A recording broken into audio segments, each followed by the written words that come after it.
to advocate for justice in Palestine.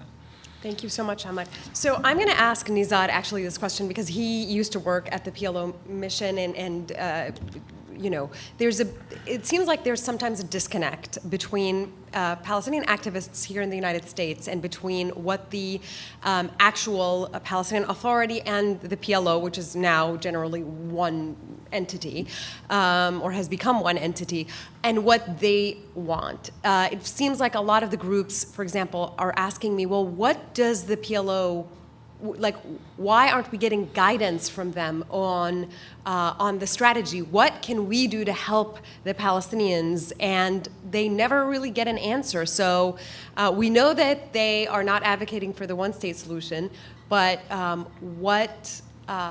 why is there no kind of guidance for what the Palestinians leadership wants the Palestinians in America to do? And is that even a question that I should be asking? Because is it up to them, or should the activists kind of be like, I really, you know, I think you're a corrupt organization and I don't want to take any guidance from you? Thank you. Yeah, I mean, that's the point. Is the PLO representative or not? That's basically the point, right? We said the majority of Palestinians are refugees, are,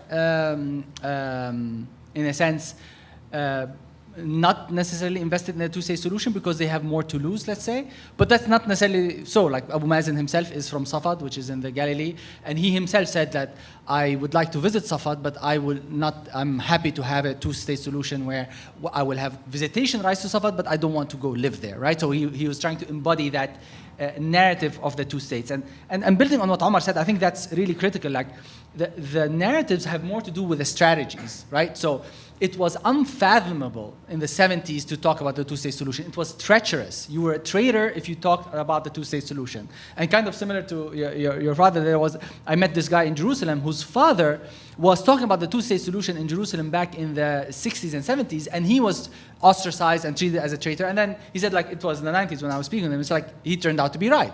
So in the 90s, it was unfathomable, or people who spoke about the one state were considered dreamers, impractical people, extremists, right?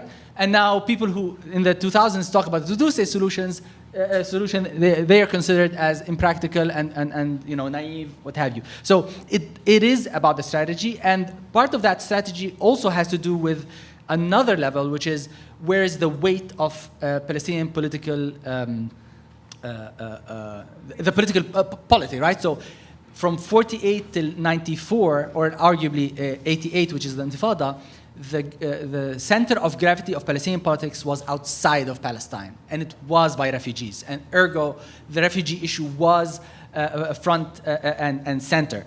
There was a strategic decision to opt for the two-state solution around the 70s and the 80s, where the PLO realized that getting a piece of land is better than getting nothing and then building from there.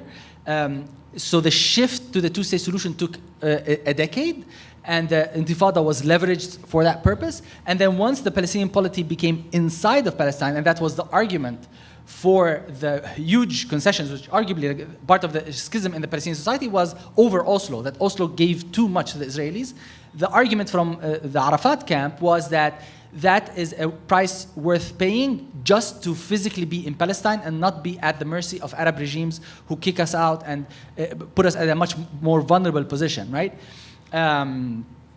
The final element to it is, again, representation, because when the PLO was in the diaspora, it was acceptable to have a representation. It was understood, and it's legitimate to realize that the representation was not exactly democratic. There were factions that were represented in the council, but there weren't actual elections, right?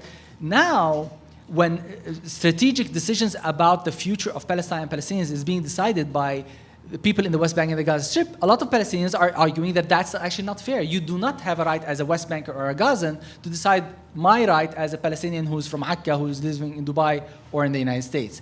And that dearth of legitimacy is, in fact, one of the big, one of the tensions that are balanced by the fact that the people in the West Bank and the Gaza Strip actually, but de facto, have more weight. And that also reflects itself in Fatah and Hamas. So Hamas in the West Bank and the Gaza Strip do actually have more weight than Hamas outside, whether in Jordan or in Qatar or what have you. So that's another, let's say, layer of where you stand is where, where you are is where you stand, how it manifests itself in Palestine.